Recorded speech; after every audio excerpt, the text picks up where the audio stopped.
असें कुछ दिन पहले एक मुद्दा चुकया हा कि मजूर तू जलारा जिहड़ा रोड है उहदा काम नहीं शुरू हुआ दा। एक सरपंच साहब ने काम बंद कराए दा। उहदे बाद चो मुद्दा चुकने बाद च जिहड़ी एडमिनिस्ट्रेशन की टीम ही ते कन्नै जिहड़े मंत्री सतीश शर्मा उनकी जिहड़ी टीम ही उन्हें जी ये दोनों पार्टियां च कंप्रोमाइज करवाया। असें वो भी किहड़ा वीडियो तुसें गी दस्सिया। अज सारे कोल वीडियो भेजे दे ने जिहड़ी मंत्री साहब का अपना मंत्रालय है उनकी टीम च जिहड़े लोग ने उन्हें कि रोड का काम शुरू हुई है, JCB लगी हुई ते मजूर तू जलारा रोड जिहड़ा है वो सफाई होना शुरू हुई है, JCB काम कर रही है और विद इन डेज ये रोड तैयार हो जाना। ये रोड कितना जरूरी है कि अगर मजूर तू ज्योड़िए जाना है तो पहले चौकी चौरा बाया मैरा मांदरा हुई है अखनूर तो फिर अखनूर तू ज्योड़ियां लगते 6 घंटे। अगर जलारा तो मजूर रोड पूरा बनी जाता है तो उतू लगने ज्योड़ियां तक जाने दे 40 मिनट। खड़ावली जाना तो भी इन्ना का टाइम। अगर इधरे फिरिए जाना खड़ावली तहसील तो भी 5-6 घंटे। मत सारे लोग परेशान है क्योंकि इन्ना लंबा ट्रैवल करिए तहसीलें जाना होया या वीडियो ब्लॉक जाना होया तो दिक्कत आती ही। लेकिन हुण रोड का काम शुरू हो गया, वीडियो तुम देख ही सकते हो।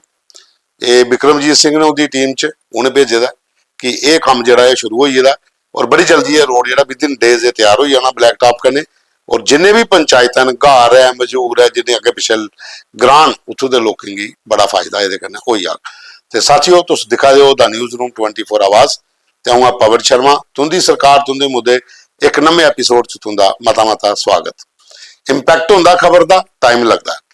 दूई खबर दसने तुसें एस साहब को मुद्दा एक आया है। ये ग्रां पिया Jandial Thathi ward number 7 Mathwar block ते विधान सभा नगरोटा जिथों दियां विधायक देवयानी राणा और ये ऐसे खबर चलाई ही कि उत्थे एक सरकारी हैंड पंप है जिहदे चा प्राइवेट लोगों की कनैक्शन दिते सरकार ने नहीं आपू लाए दिन उथों जिंदी चलती ही उन्हें लाई ले। वो ऐसे खबर चलाई। उस खबर चलाने के बाद PHE के जोड़े उत्थे इंचार्ज है उन्हें आख्या कि अस बड़ी जल्दी ये बंद कराए उठ गए। तो जिले टीम ने जाना हा बंद करन फिर उन्हें एक दो फोन आते हैं वो बाद चो नहीं जाते। हूँ ग्रां के लोग आखा देन कि वह फोन कौन करता इन्हें कि जेडे जी कनैक्शन उतों का नहीं कटते वो लै देन दो तरह MLA का ना कि उनके PHE फोन कर दें। हूँ मामला नगरोटे का तो MLA को तू होर इलाके दिन PA होंगे उत्थे फोन करा दें। भाई ग्राएं पिंड च पानी की अगे कमी है, नगरोटा ही तो भलिया का ज्यादा बुरा हाल है ना। तो अगर उत्थे हैंड पंप सरकारी लगे दा तो जिहदा पानी सारे लोगों लैना तो उसे प्राइवेट 3-4 कनैक्शन दिए लोगों के घरे टैंकियां कैली भरा दो जां तो सारे ही दो महल्ले वाले ही उत्थे सारे खुश हो जान। स्पैशल दो तरह घरें की ट्रीटमेंट कैली मिला दा। और इस संज्ञान जो मामला है ये देवयानी राणा के कोल पुज्या और उन्हें बकायदा डायरैक्शन दी थी कि यह कनैक्शन कटे जान। लेकिन उसके बावजूद भी 2-3 फोन चलने के बाद JE ते जेडे AW उन्हें काम नहीं किया। तो यह अस अज परतिए खबर चला रहे हाँ कि अगर तुसें टाइमली एक्शन लेंदे हो तो ठीक है, नहीं तो फिर वो जो ग्रां वाले जिस हिसाब कन्नै चला देन असें भी फिर उस हिसाब का प्रोग्राम की दसने पौना। फिलहाल एक अपील है कि इसलिए नगरोटे च पानी की मती सारी किल्लत है तो पूरे महल्ले की बाड़ की पानी मिलना चाहिए, ना कि दऊं तरह घरें की पानी मिलना चाहिए। सरकारी पंप है हैंड पंप लगे तो सारे बरतन। ये वीडियो कन्नै कन्नै उत्थों का दसा दे भी हैं तुसें फोटो भी हैं साढ़े कोले। उहदे बाद चूं अगे साढ़े कोल एक मुद्दा है वो है ग्रां बंदराल रामगढ़ जिला सांबा। सोहन सिंह ने भेजे कि सड़क की 7 साल तू इतों हालत जी खराब है गली की। और तुम वीडियो देखी सकते हो डिटेल भी वो आपू दिया देन कि इसी पुछता कोई नहीं है। मते बारी वो आते अस MLA भी सुनाई बैठे हाँ, मंत्री कोई टूर पर आता तो भी सुनाते हैं, लेकिन 7 साल का कुछ काम नहीं किया। तो उन्होंने अपील की है ग्राएं के लोगों भी वीडियो बनाई है जो बोले का बिच कि असें DK मनियाल जोड़े साढ़े नवे MLA उनके रिक्वेस्ट करने कि इस बारी गर्मियों में एकड़ा काम कराई उड़ो क्योंकि जिस हिसाब का पानी खड़ोते है जिन्ना उत्थे चिक्कड़ होया मक्खी मच्छर बड़ा हो जाता, बदबू बड़ी है और खास करके बच्चे स्कूल जाना तो मती दिक्कत आती है। और ज्यादा इफेक्ट जो पवल है वो पखड़ी तू बंदराल ये पूरे का पूरा रोड जोड़ा है ये खराब होया। ये वीडियो तो देखी सकते हो। और MLA मनियाल साहब जो BJP के MLA डॉक्टर मनियाल साहब अस तुसें भी लिंक भेज के थोड़ा प्रायोरिटी पर दिखियो। ये मसला उतों का बार्डर के इलाके के लोग ने इनका काम थोड़ा जल्दी हो जा। मनियाल साहब नूं आखे तो कई चिर हो गया, 2-3 साल हो गया, आखना भी यदि साढ़े भखड़ी तो लगे बंदराल रोड बनाओ, सानू जनता नूं इन्नी परेशानी है कि बहुत ही ज़्यादा। ना जनता साडे बुढ़े आदमियों नूं परेशानी है, नाले साडे महिला नूं परेशानी है। इस करके साडा ये रोड ਜਿਹੜਾ जल्दी तो जल्दी बनना चाहिए। इधर सारी अपने बस्ती हो गई है, बस्ती ਦੇ ਵਿੱਚ ਸਾਰੇ आदमी रह रहे हैं, घरों के ਵਿੱਚ रह रहे हैं। बाकी आन जान की सानू सब तो बड़ी परेशानी है। गंदगी फैल रही है, गंदगी फैल रही है, मच्छर का घर, बहुत ज्यादा गंदगी फैल रही है, बीमारी का घर है। आम आदमी इथों आना जाना बड़ी परेशानी है। इस रोड का कोई ना कोई मसला हल होना चाहिए, जरूरी, जल्दी तो जल्दी होना चाहिए। ये भखड़ी तो लैके बंदराल तक जो रोड है, ये काफी सालों से पीछे पड़ा हुआ है, पहले बड़ा कोई नहीं, कोई सुनाई नहीं हो रही। एप्लीकेशन 2-3 दफा दी है, पिछले साल भी बोला था बनेगा, लेकिन नहीं बना। ये पानी बड़े चेर दा खड़ा होता है रोड पे, जो बरसात की हालत खराब हुई है, बहुत ज्यादा मुश्किल है। बरसात बरसात के लगाਉਂਦੇ ਹੀ ਨਹੀਂ ਤੇ ਨਾ ਗੱਡੀਆਂ। ਉਹਦੇ ਬਾਅਦ ਸਾਡੇ ਕੋਲ ਇੱਕ ਮੁੱਦਾ ਹੋਰ ਆਇਆ, ਇਹ ਹੈ ਆਰਸਪੁਰਾ ਸੁਚੇਤਗੜ੍ਹ ਦੇ ਵਿੱਚ ਇਹ ਜਗ੍ਹਾ ਪਈ ਕੋਟਲੀ ਗਲਵਾਨਾ। ਇੱਥੇ ਮਤੇ ਸਾਰੇ ਲੋਕ ਜਿਹੜੇ ਨੇ ਉਹ ਇਕੱਠੇ ਹੋਈ ਹੈ ਤੇ ਐਡਮਿਨਿਸਟ੍ਰੇਸ਼ਨ ਦੇ ਖਿਲਾਫ ਪ੍ਰੋਟੈਸਟ ਕਰਾ ਦੇ। ਪੂਰਬ ਜਿਹੜੇ ਡੀਡੀਸੀ ਨੇ ਤਰਨਜੀਤ ਸਿੰਘ ਟੋਨੀ, ਉਹਦੀ ਅਧਿਕਸ਼ਤਾ ਦੇ ਵਿੱਚ ਇਹ ਪ੍ਰਦਰਸ਼ਨ ਹੋਇਆ ਔਰ ਉਹਨੇ ਇਹ ਮੰਗ ਰੱਖੀ है कि एडमिनिस्ट्रेशन के कुछ लोग कन्ने मिलिए सरकारी जमीने पर कब्जा करा दें, जबकि जो उत्थे मालकी जो लोग उत्थे रहिंदे ने उन्हें इग्नोर किया जा रहा। कई जगह पर, मती सारी जगह पर पहले भी प्रॉब्लम हुई सुचेतगढ़ के कि जिथे मते तरह के लोग रवा दे उनके कोल खाली कराए लिया, लेकिन इतने कोई जमीन का एक बड़ा टुकड़ा है जिहदे वास्ते उत्थे कुछ लोग जिहड़े ग्रैब करना चाहते हैं तो ग्रां पिंड पूरा इकट्ठा हो जाता और प्रदर्शन होंदा चला दा कि एडमिनिस्ट्रेशन इस पूरे मामले पर ध्यान दे।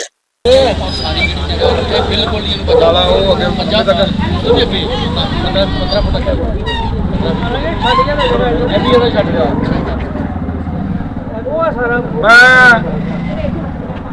डिवकॉम जम्मू, डीसी जम्मू और चीफ सेक्रेटरी साहब और चीफ मिनिस्टर साहब, एलजी साहब, आप सभी से मुखातिब होकर ये कहता हूँ कि डीसी साहब को हम मिले थे, उन्होंने आश्वासन दिया था कि आपकी जो 26 कनाल 8 मरले ज़मीन है वो कहीं नहीं जाएगी, लेकिन एसडीएम आरएसपुरा ने क्या किया वो देखें। उस तरफ मैं कहूँगा प्रेस के भाई जरा उधर भी कैमरा घुमाएं कि वो देखें, वो पोल लगा, पोल तक जो ज़मीन है वहाँ पे फसल लगा दी और ये जो नाला उस तरफ लेके जाना था, सफाई करनी थी तो ये गंद उस तरफ फेंकना था, ये सड़क की तरफ फेंक दिया गया और ये पेड़ उखाड़ दिए, जो पेड़ लगे थे इनको उखाड़ा गया।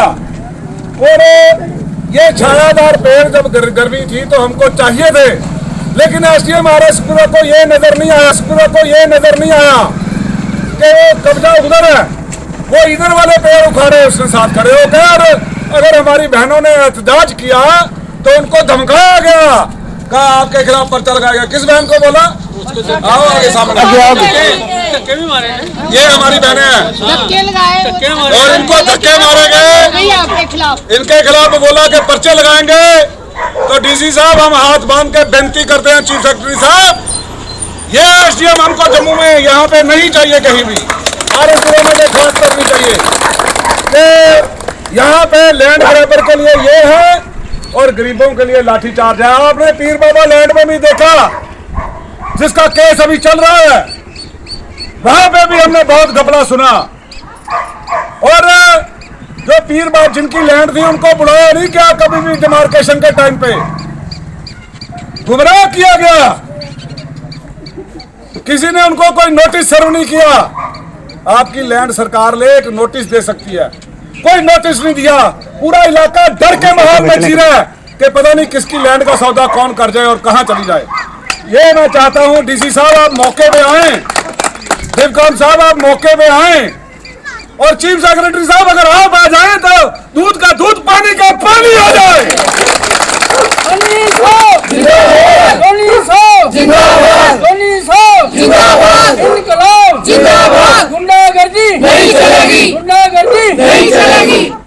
कोई अगर किसी के पास जाए, कोई कहता है कि ये फलाना अफसर है, ये कोई एमएलए की चिट्ठी से लगा है, कोई कहता है ये इसकी चिट्ठी से लगा है।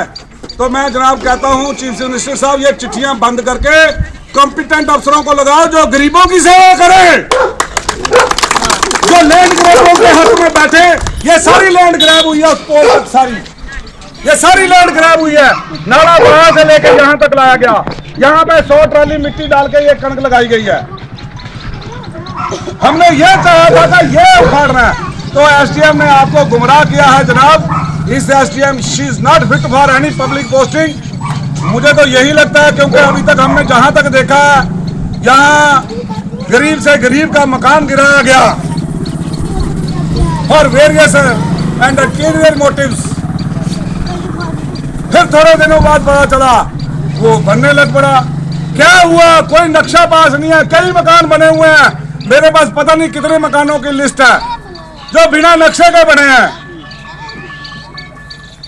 तो बहुत सारी चीजें हैं।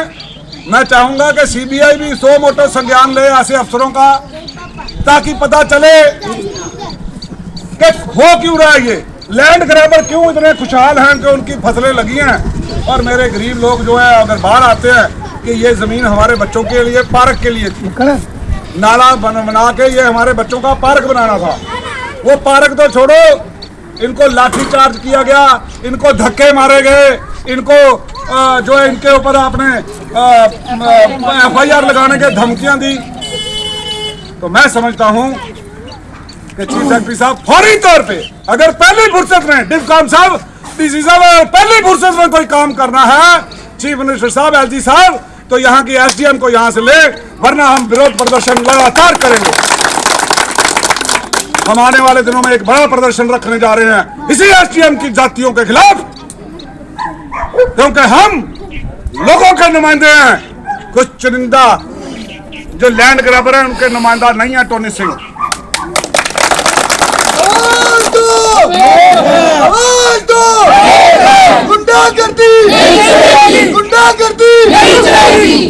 पहले गुंडागर्दी जो थी वो लैंड ग्रैबर करते थे, गुंडे लाते थे। अब लैंड ग्रैबर जो है सौदा कर लेते हैं और पूरे प्रशासन को लेके आते हैं। मुझे तो मैंने सोचा कि मशीन आई है, पुलिस आई है, तो जमीन पूरी साफ मिल जाएगी इधर। तो यहाँ उल्टा ही हुआ जनाब। डीसी साहब जो आपको दरखास्त की थी उससे उल्टा हुआ। तो चाहूंगा कि एक to set an example straight, please पहली फुर्सत में चीफ सेक्रेटरी साहब गुजारिश है। ਉਹਦੇ ਬਾਅਦ ਇੱਕ ਹੋਰ ਮੁੱਦਾ ਹੈ ਦਵਿੰਦਰ ਸਿੰਘ ਹੋਰੇ ਭੇਜੇ ਦਾ, ਇਹ ਹੈ ਬਲਾਕ ਮਹਿਰਾ ਮਾਂਦਰਾ ਅਖਨੂਰ ਤੋਂ ਕਠਾਰ ਜਿਹੜਾ ਰੋਡ ਹੈ ਇਹ ਅਗਸਤ ਮਹੀਨੇ ਬੰਦ ਹੋਇਆ ਹਾ। ਜਿਲੇ ਬਰਸਾਤ ਹੋਈ ਸੀ, ਲੈਂਡਸਲਾਈਡ ਹੋਈ, ਇਹ ਪੂਰਾ ਮਲਬਾ ਆਈ ਆ ਹੁਣ ਉਹ ਕੰਮ ਨਹੀਂ ਪੂਰਾ ਕੰਪਲੀਟ ਹੋਇਆ ਦਾ ਤੇ ਲੋਕ ਜਿਹੜੇ ਨੇ ਉਹ ਪਰੇਸ਼ਾਨ ਨੇ। ਇसी जल्दी को जल्दी किया जा, क्योंकि हूँ फिर अगे गर्मी आनी है, बरसात आई तो भलिया परती रस्ता बंद हो जाना। इसलिए उतों उन्होंने जो फोटो भेजे दिन और तो दिख सकते हो कि सारा सारा रस्ता पूरा खराब हो जाता है और लोगों की आवाजाही बड़ा फर्क पवा उ पुजी नहीं सकते घरें थोड़ी। और एडमिनिस्ट्रेशन वो आदन कि इतने चक्कर लान वीडियो वगैरह दिखिए गए हैं, लेकिन काम शुरू नहीं करवाया। इस काम की जल्दी को जल्दी शुरू करवाया जा, रोड क्लीयर हो जा ताकि लोग भी अपने घरें तक पहुंची सकन। वो बाद एक मुद्दा साढ़े को और आया, यह है पटियाड़ी वार्ड नंबर 4 गुड़ा ब्राह्मणा ईस्ट अखनूर का। इत्थे एक पुली का काम 2024 च शुरू होया, ਉਹਦੇ वास्ते 7 लाख रुपया नीयर अबाउट 7 लाख के कोल अमाउंट भी सैंक्शन होया, काम होया, लेकिन वो अध विचकार काम छड्डी उड़े दा। वीडियो की लोगों ने अपील की है कि ये काम जल्दी कराओ, वो आदे साहब कोल फंड्स नहीं है। उन्होंने अद्धा काम होया तुम वीडियो देखी सकते हो, पुली बनी दी है कलवट जी और वो कन्नै रोड है ये पूरा कच्चा है। ये पानी की डाइवर्ट करने वास्ते बनी ही ताकि ग्रां च पानी नहीं जाए तो ना कि लोगों की जमीन रुड़े। अगस्त महीने बड़ा बुरा हाल होया तो हुण परती है गर्मी आई है, बरसात शुरू हो जानी है तो लोगों ये दिक्कत पेदी है कि 24 के काम शुरू होने लगा तो अजे थोड़ी 26 हुई, काम पूरा नहीं होया। और वो लोग चाहते हैं कि ग्रां की तो जमीन की बचाने वास्ते पानी कोला ये पुली बनना बड़ा जरूरी है, लेकिन अध विचकार काम छड्डिए चलिए दिन पैसा अजे है नहीं, जिले पैसा आएगा तो उल्ले काम होना। तो उन्हें अपील की है अखनूर के MLA के कि वो थोड़ा परसनली इस मामले की देखन तो यह पुली का काम जो जल्दी को जल्दी होए। अगर ले चलने हूँ दसेंगे अस झज्जर कोटली। झज्जर कोटली एक समिति है लोगों की अपनी, रोज सवेरे 4 बजे कड्ढे वो जड़े ने ਭਜਨ ਗਾਉਂਦੇ ਨੇ ਔਰ ਗਰਾਇਆਂ ਦੇ ਵਿੱਚ ਉਹ ਆਪਣੇ ਜਿਹੜੇ ਅੱਗੇ ਪਿੱਛੇ ਉੱਥੇ ਜੀ ਆਓ ਲੋਕਾਂ 'ਚ ਅਲਖ ਜਗਾ ਦੇਣ। ਇਹ ਜਿਹੜੀ ਟੀਮ ਹੈ ਇਹ ਸੱਤਿਆ ਅਹਿੰਸਾ ਤੇ ਸਦਭਾਵਨਾ ਦਾ ਸੰਦੇਸ਼ ਲਈ ਹੈ। ਰੋਜ਼ ਪ੍ਰਭਾਤ ਫੇਰੀ ਕੱਢਦੇ ਨੇ, ਗਾਈ ਬਜਾਈ ਹੈ, ਮੰਦਿਰ 'ਚ ਪੂਜਾ ਪਾਠ ਕਰਦੇ ਨੇ ਔਰ ਲੋਕਾਂ ਦੀ ਵੀ ਥੋੜਾ ਜਿਹੜਾ ਸਨਾਤਨ ਦਾ ਗਿਆਨ ਹੈ ਉਹ ਦਿਆ ਦੇਣ। ਔਰ ਇਹ ਅਪੀਲ ਕਰਦੇ ਨੇ ਕਿ ਸਵੇਰੇ ਦੇ ਟਾਈਮ ਪਰ ਸਾਰੇ ਲੋग ਉਪਰਾਲੇ ਦਾ ਵੀ ਨਾਂ ਲੈ ਲਿਆ ਕਰੋ, ਪੂਰੀ ਦਿਹਾੜੀ ਕੰਮ ਤੇ ਕਰਨੇ का करना।